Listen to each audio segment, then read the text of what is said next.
Bienvenidos de nuevo a Mente Clara, el lugar donde las historias que duelen también sanan, donde las palabras encuentran el camino directo al corazón. Hoy les voy a contar una historia que me costó terminar de escribir. Una historia que no es de héroes con capas ni de finales perfectos. Es la historia de una mujer que lo dio todo durante toda su vida, que se vació completamente por los que amó y que al final, cuando más necesitaba que alguien se quedara, descubrió que el único que no se fue tenía 4 patas, el pelo color canela y un corazón más grande que cualquier cosa que ella hubiera conocido antes. Preparen su corazón. Esta historia va a doler, pero también va a recordarles algo que quizás habían olvidado. Hubo un tiempo en que doña Carmen no conocía el silencio. Su casa, esa casa pequeña de paredes delgadas en un barrio donde todos se conocían, estaba siempre llena. Llena de voces, de pasos, de ese ruido glorioso y agotador que hacen los niños cuando crecen y no saben todavía lo que vale el tiempo. Rolando, el mayor, que desde pequeño tenía ese carácter serio que a ella le recordaba tanto a su propio padre, Patricia, la única niña, que lloraba por todo y reía por todo y que llenaba cualquier cuarto con su sola presencia. Y Ernesto, el menor, el consentido sin querer serlo, el que se dormía únicamente si ella le cantaba, el que a los 4 años le decía, «Mami, cuando sea grande me voy a casar contigo». Y ella se reía y lo abrazaba fuerte, fuerte, sin saber que ese abrazo era uno de los miles que daría sin recibir casi ninguno de vuelta. Se levantaba antes del amanecer, siempre. Cuando el mundo todavía estaba oscuro y en silencio, Carmen ya estaba de pie, preparando el desayuno, revisando los uniformes, firmando cuadernos, resolviendo los problemas del día anterior que se habían quedado esperando la noche. Trabajó limpiando casas ajenas durante 20 años para pagar la renta de la suya. Remendó zapatos que ya no tenían remiendo posible porque comprar zapatos nuevos significaba no pagar la luz. Comió menos para que ellos comieran más. Y cuando le preguntaban si tenía hambre, decía que no, que ella ya había comido, aunque no fuera verdad. Nunca fue verdad. Pero así son las madres que aman de verdad. Se inventan que no necesitan para que los que aman tengan suficiente. Enterró a su esposo cuando Ernesto tenía apenas 12 años. Lo enterró con esa dignidad silenciosa que había aprendido de su propia madre, sin derrumbarse delante de sus hijos, guardando el llanto para las noches, para ese momento entre la 1 y las 3 de la madrugada, cuando la casa dormía y ella podía por fin ser humana. Podía por fin tener miedo, podía por fin preguntarse cómo iba a salir adelante sola con 3 hijos y una casa que crujía en invierno, y un trabajo que pagaba apenas lo suficiente. Pero cada mañana se levantaba, siempre se levantaba. Porque no había otra opción cuando hay personas que dependen de ti, y porque Carmen nunca aprendió a rendirse. Nadie se lo enseñó, y ella nunca quiso aprenderlo sola. Los vio crecer. Los vio graduarse, los vio enamorarse, casarse, tener sus propios hijos. Y cada vez que uno de ellos se fue de esa casa, ella sonrió y los abrazó en la puerta y les dijo que estaba orgullosa, que los amaba, que fueran felices. Y lo decía de verdad. Pero cuando cerraba la puerta y se quedaba sola en ese pasillo que de repente parecía más largo, había algo adentro que dolía de una manera que no tiene nombre. No era egoísmo. Era simplemente el peso natural de haber dado toda una vida y quedarse de pronto con las manos vacías y la casa en silencio. Mateo llegó cuando ese silencio ya llevaba algunos años instalado. Lo trajo su nieto menor una tarde de lluvia, un cachorro mestizo de pelo canela oscuro y manchas blancas en el pecho, con las patas demasiado grandes para su cuerpo pequeño y unos ojos oscuros que desde el primer momento miraron a Carmen como si ya la conocieran de antes. Como si hubieran llegado exactamente a donde debían llegar. Ella lo miró con esa mezcla de ternura y resignación que solo tienen las mujeres que han amado demasiado. Se secó las manos en el delantal y dijo casi en voz baja, «Bueno, uno más». Pero esa misma noche lo dejó subir a los pies de su cama, y así empezó todo. Mateo aprendió esa casa con el cuerpo entero. Aprendió que el sonido de la cafetera significaba que el día empezaba en paz. Aprendió que cuando Carmen se sentaba en la mecedora del patio y miraba el cielo sin decir nada, no había que interrumpirla, solo quedarse cerca. Aprendió que su risa era escasa y preciosa y que valía cualquier esfuerzo provocarla aunque fuera por un momento. Y Carmen, sin darse cuenta del todo, fue dejando que ese perro llenara un espacio que llevaba años vacío. Ese espacio que no es de pareja, ni de hijos, ni de amigos, sino de presencia pura, de compañía sin agenda, de alguien que está ahí simplemente porque quiere estar. Entonces llegó el derrame. Una mañana ordinaria, mientras preparaba el desayuno, el mundo de Carmen se torció sin aviso. Sintió algo dentro de la cabeza que no tenía comparación con ningún dolor anterior, y luego el piso, el hospital, los médicos con caras serias. Sus hijos llegaron con las caras descompuestas y las manos nerviosas, y Carmen, incluso desde la cama, incluso con medio cuerpo que ya no respondía, intentó decirles que no se preocuparan, que ella estaría bien, porque así había sido toda su vida, protegiéndolos del miedo, aunque el miedo fuera de ella. Las piernas no volvieron. El daño era permanente. Y doña Carmen, que nunca había dependido de nadie en 74 años de vida, tuvo que aprender a existir en una silla de ruedas, en ese cuerpo que ya no obedecía, en esa casa que de repente parecía más grande y más fría y más silenciosa que nunca antes. Al principio sus hijos vinieron. Rolando reorganizó sus martes, Patricia llamaba los domingos, Ernesto prometió venir el primer fin de mes. Pero los martes de Rolando fueron espaciándose primero, desapareciendo después. Las llamadas de Patricia se volvieron más cortas, más llenas de silencios incómodos, más apresuradas, como quien cumple con algo que pesa pero que no puede ignorar del todo. Y Ernesto, bueno, Ernesto siempre tenía algo. El trabajo, los niños, el carro, la situación que estaba difícil, siempre algo. Carmen escuchaba las excusas con esa cara que no revela nada, con esa máscara de toda la vida, y decía, no te preocupes, hijo, yo estoy bien. Y colgaba, y se quedaba mirando el teléfono un momento que duraba demasiado. Y pensaba en las noches que no durmió cuando ellos estaban enfermos, pensaba en los zapatos remendados y en la comida que fingió haber comido. Pensaba en Ernesto de 4 años diciéndole, me voy a casar contigo, mami. Y en lo mucho que ella lo había creído, no literalmente, sino en el sentido más profundo, en el sentido de que ese amor pequeño e incondicional de los hijos dura para siempre.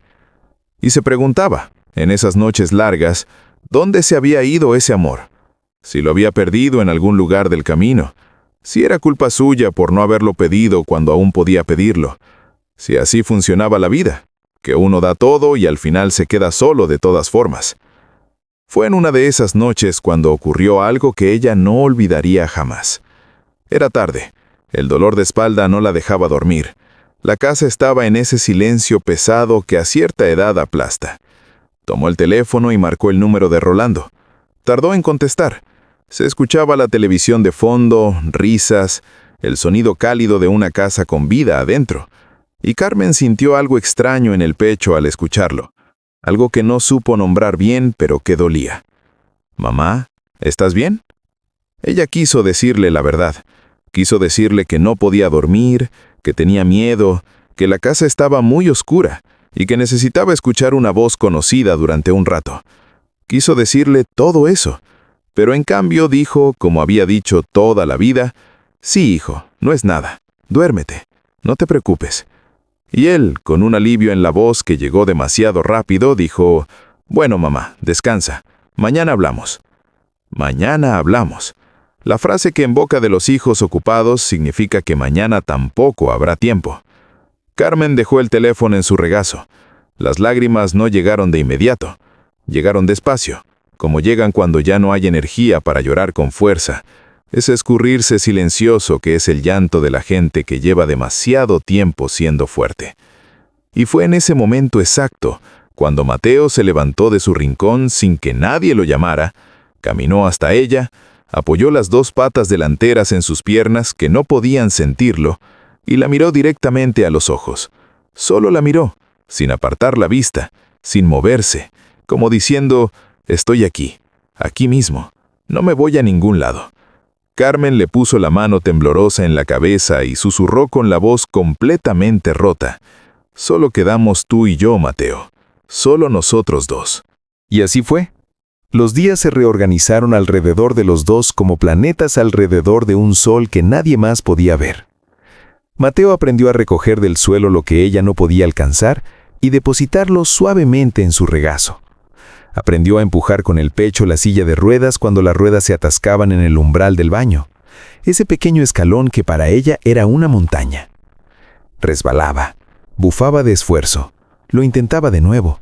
Nunca se rindió ni una sola vez. Aprendió a abrir la puerta trasera empujando el pestillo con el hocico, porque había entendido que había momentos en que necesitaba salir a buscar ayuda. Nadie lo entrenó. El amor lo entrenó. Y el amor, cuando es verdadero, enseña cosas que ninguna escuela del mundo puede enseñar. Las mañanas de invierno eran las más duras. El frío de esa casa de paredes delgadas era implacable. Y Carmen amanecía a veces temblando porque la cobija había resbalado y sus piernas no podían recuperarla. En esas mañanas Mateo subía a la cama y se acostaba pegado a ella con todo su calor.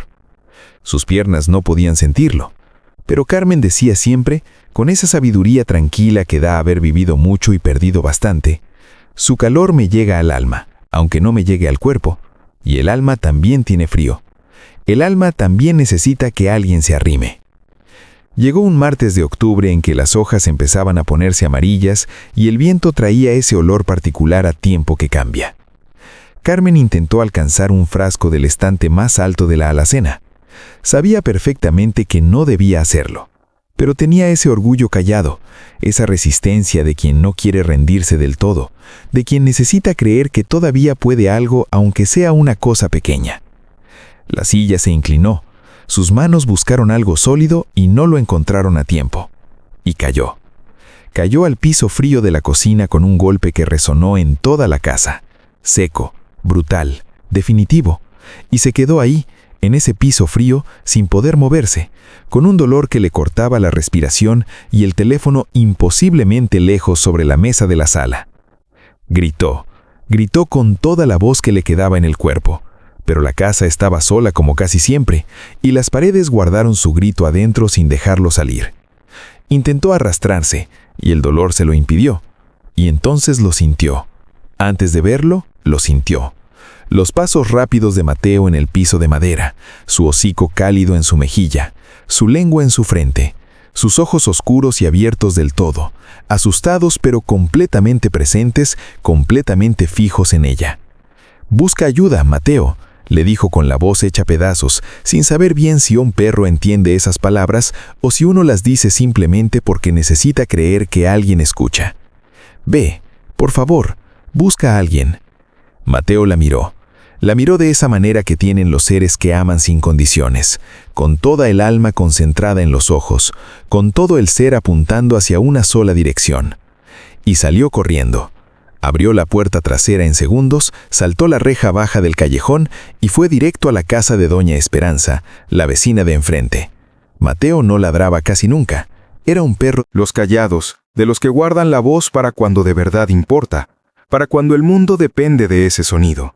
Pero esa tarde ladró como si el cielo entero dependiera de él, una y otra vez, mirando a la mujer, corriendo hacia la casa, volviendo, insistiendo, suplicando en el único idioma que tenía y que en ese momento era el idioma más poderoso del mundo. Doña Esperanza lo siguió.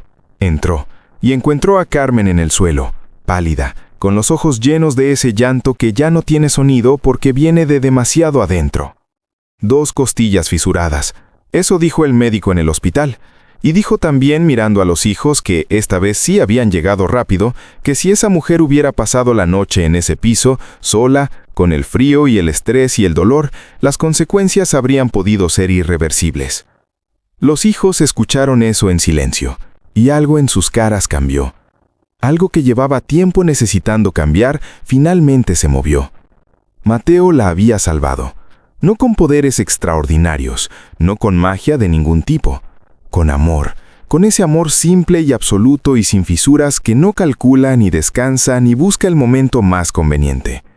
Que simplemente está, siempre, porque no sabe estar de otra manera. Cuando Carmen regresó del hospital 3 días después, Mateo estaba en la puerta. Había estado ahí prácticamente sin comer, sin alejarse, esperando con esa paciencia infinita que tienen los que aman de verdad y saben que la persona que esperan va a volver. Cuando la vio llegar en la silla, empujada por Rolando, que traía en la cara una culpa nueva y unas promesas que esta vez sonaban diferentes, Mateo no saltó, ni ladró, ni celebró de manera escandalosa. Se acercó despacio, apoyó la cabeza en su regazo y cerró los ojos. Solo eso. Y fue suficiente. Fue más que suficiente. Carmen le acarició las orejas durante un tiempo que nadie midió, porque hay momentos que están completamente fuera del tiempo, que pertenecen a un lugar donde no llegan los relojes, ni las deudas, ni las excusas, ni el arrepentimiento tardío de los hijos que un día se olvidaron de mirar. Los años que siguieron fueron distintos. Rolando empezó a venir todas las semanas sin falta. Patricia organizó un turno con sus hermanos para que Carmen nunca estuviera más de 2 días completamente sola. Ernesto, el que siempre tenía algo, empezó a tener menos cosas y más tiempo. Una trabajadora social del municipio comenzó a visitarla regularmente. Los vecinos, como si la historia de Mateo los hubiera despertado de un letargo colectivo, empezaron a asomarse más, a preguntar, a ofrecer. La vida de Carmen no se curó, porque hay cosas que no se curan, pero se llenó de nuevo, y en el centro de todo, siempre, invariablemente, estaba Mateo, durmiendo a sus pies, acompañándola al patio en las tardes de sol, recibiendo las caricias lentas de una mano que temblaba un poco más cada año, pero que nunca, ni un solo día, perdió la ternura. Solía decir doña Carmen en esos últimos años, cuando alguien se sentaba con ella y le preguntaba cómo estaba, que había aprendido algo tarde, pero bien aprendido, que el amor verdadero no avisa cuando llega, que no siempre tiene la forma que uno esperaba, ni el nombre que uno imaginaba, que a veces llega en una tarde de lluvia, pequeño y temblando, envuelto en una camisa vieja, con las patas demasiado grandes para su cuerpo, y que si uno tiene la sabiduría de recibirlo, de no cerrarse porque no viene en el envoltorio esperado, ese amor puede convertirse en la cosa más sólida y más real de toda una vida. Mateo murió una mañana de primavera. Murió despacio, con esa dignidad tranquila que tienen los seres que han cumplido completamente su propósito y lo saben. Murió a los pies de su dueña, como había vivido, como había dormido cada noche durante 9 años, en el único lugar del mundo donde siempre quiso estar. Carmen sintió el momento exacto en que su respiración se detuvo. Puso su mano temblorosa sobre su costado quieto y se quedó así, sin moverse, sintiendo ese silencio nuevo y absoluto que deja a un ser amado cuando se va. No gritó, no llamó a nadie de inmediato. Le habló en voz muy baja, tan baja que las palabras quedaron solo entre los dos, como había sido siempre todo lo verdaderamente importante entre ellos. Le dio las gracias. Le dijo que había sido el compañero más fiel que había tenido en toda su larga vida. Le dijo que no iba a olvidarlo nunca, que no era posible olvidar a alguien que te salvó la vida de todas las formas en que se puede salvar una vida. No solo una vez, sino todos los días, con su sola presencia, con su sola lealtad, con ese amor constante que no pedía nada y daba todo. Luego levantó la vista hacia la ventana. El sol de la mañana entraba como siempre lo había hecho, tímido al principio y luego más valiente, pintando de dorado el piso de madera, las cortinas desgastadas, el rincón vacío donde Mateo ya no estaría. Y en el rostro de Carmen no había desesperación. Había algo que las personas que estuvieron ahí ese día describieron después con asombro y con ternura. Había paz. La paz profunda y verdadera de quien fue amada de verdad al menos una vez en su vida. La paz de quien sabe con certeza absoluta que no estuvo sola cuando más importaba. La paz que solo da haber sido vista completamente, sin condiciones, sin juicios, sin horarios, por alguien que no te pidió nada nunca y que tampoco esperó a que se lo pidieras. Esa clase de amor no muere cuando el cuerpo que lo contenía deja de respirar. Se queda en el calor que sientes en un día frío sin razón aparente. Se queda en ese momento quieto antes de dormirte, cuando de repente no estás tan solo como creías. Se queda en el pelo canela que todavía crees ver a veces en el rincón favorito, en la puerta, a los pies de la cama donde durmió 1000 noches. Y doña Carmen lo sabía. Por eso no lloraba de tristeza esa mañana de primavera. Lloraba de gratitud, porque en un mundo que muchas veces decepciona, que se aleja cuando más se necesita, que promete y olvida, y tiene siempre algo más urgente, hubo alguien que se quedó. Siempre. Hasta el último aliento. Sin condiciones, sin cansarse, sin irse jamás. Y eso, amigos de Mente Clara, es lo más parecido al amor verdadero que existe en este mundo. No el amor que se declama en los días buenos, el amor que se queda en los días oscuros, el amor que no necesita que se lo pidan, el amor que simplemente sabe dónde tiene que estar y va, sin dudar, sin calcular, sin mirar el reloj. Si esta historia les llegó al corazón, si les hizo pensar en alguien que perdieron, en un amor que fue fiel cuando todo lo demás falló, en una soledad que conocen de cerca, o en una madre que se dio entera y no siempre recibió lo que merecía, por favor compartan este video. Que llegue a alguien que hoy necesita recordar que el amor verdadero existe. Que llegue a alguien que quizás necesita llamar a su mamá hoy, ahora, sin esperar a mañana, porque mañana a veces no llega. Suscríbanse a Mente Clara para seguir recibiendo historias que tocan lo más profundo del alma. Den clic en la campanita para no perderse ninguna. Y cuéntenos en los comentarios, ¿han conocido un amor así de fiel? ¿Un perro, una persona, alguien que se quedó cuando todos se fueron? Queremos leerlos. Siempre queremos leerlos.